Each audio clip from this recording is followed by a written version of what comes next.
science fiction characters that I have not written. Well, excluding my books in the Wheel of Time, Sam Vimes from the Discworld books I really, really like. I have a strong affection for Harry Dresden.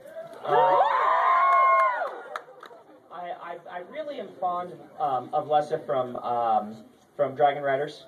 Dragon Riders is one of my early books that I really, really like. And so, let's see, who else? Rohan and Sionid, I don't know if I say those right, but from Dragon Prince. Dragon Prince is one of my favorite all-time books. And so, who else? Who are great characters? The Fool from the Assassin books by Robin Hobb. He or maybe she is really awesome, or she or maybe he. Yeah, that's a good list for you.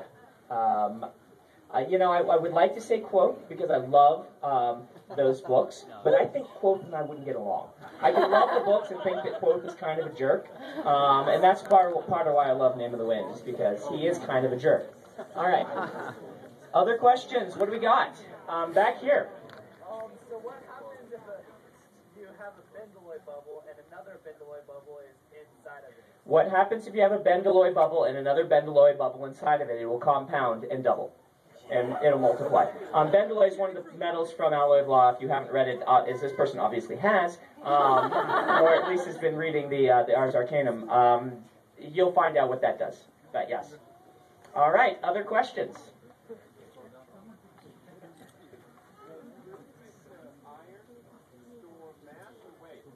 Does iron store mass or weight? Excellent question. The thing is, it really does, it does involve mass, but I'm breaking some physics rules, basically.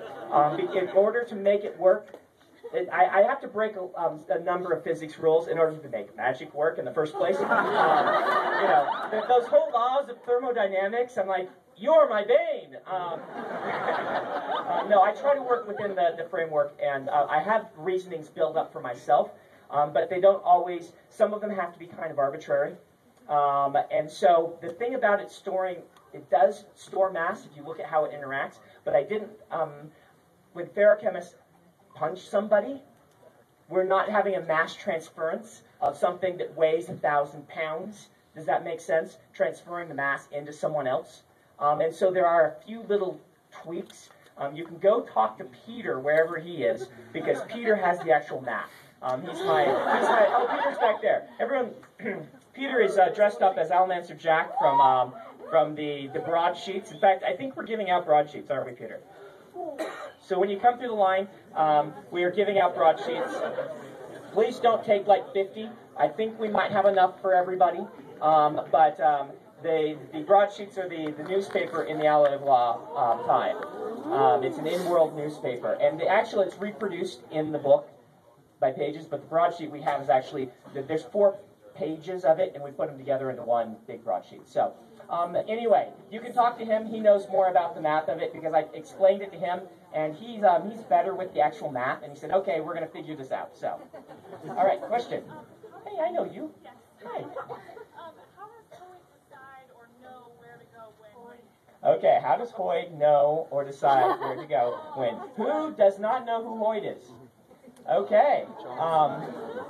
If you want to know about Hoyd, the 17th Shard, which is the official fan site for my works, yes, the 17th Shard has some great information there and some great threads. There is a character who showed up in Elantris by name, who also showed up in Mistborn, who also showed up in Warbreaker, also showed up in Way of Kings.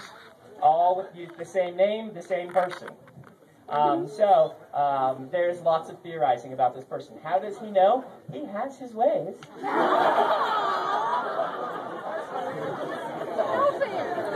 A little bit more? Just a little bit more? Yes.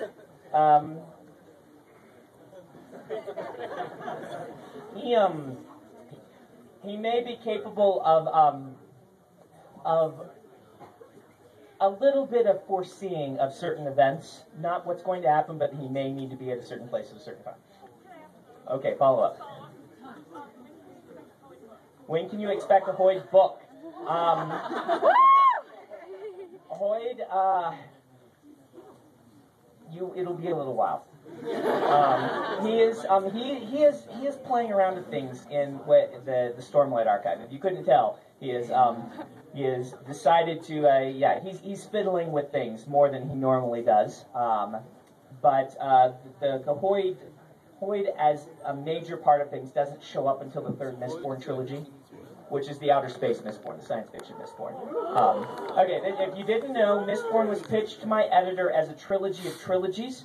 I came to him and said, I want to do a trilogy of epic fantasy books, and then I want to do the same world in a modern setting, which we aren't to yet, but it's going to be, basically Allomancers in the 21st century equivalent technology. That's an urban fantasy series, and then I want to do a science fiction series in the same world, using the epic fantasy world is now the mythology of this new world, and the magic system has become the means of space travel. And so that's how I pitched the Mistborn series to my editor. Alloy of Law is actually kind of a little deviation I did because I didn't want people to forget about Mistborn. I wanted them to keep reading Mistborn, and so I wanted to keep releasing things. We'll eventually get to that second trilogy. Hey, how you doing, Mark? I heard you were number 1. Yes. You're crazy.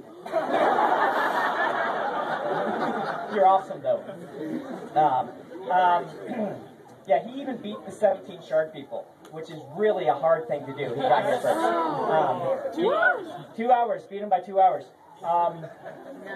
So, Alloy of Law, I wanted to start setting up things for the second trilogy. I didn't want to do the second trilogy yet, because the second trilogy, like the first trilogy, is kind of bigger books with a very involved storyline across 3 books, and I didn't want to be releasing that parallel to Stormlight Archive, which is the same sort of thing. Very involved books where they're connected, the one runs right into the other. And so I wanted to do a series of some Mistborn novels that were more independent.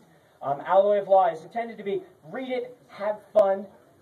I eventually may do more with these characters, but when I do, you won't have to really remember that much about this one. It's not like you have to remember a cast of 500 characters. You just basically keep track of the main characters, and you have another kind of more episodic adventure. I kind of imagine Alloy of Law being like, I don't even know how to explain it. Like, you have the big movie series, and then this is like the television series that happens for a few seasons in between, and then we have another big movie series or something like that, if that makes any sense.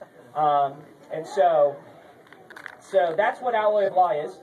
Anyway, so Hoyt is very involved in the third Mistborn trilogy.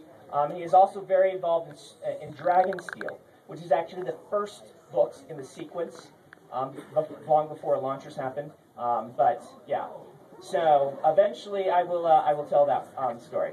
You can read a draft of it at the BYU library. They have the only copy that I know of in existence. It's almost always checked out. It was my honors thesis. It's not very good.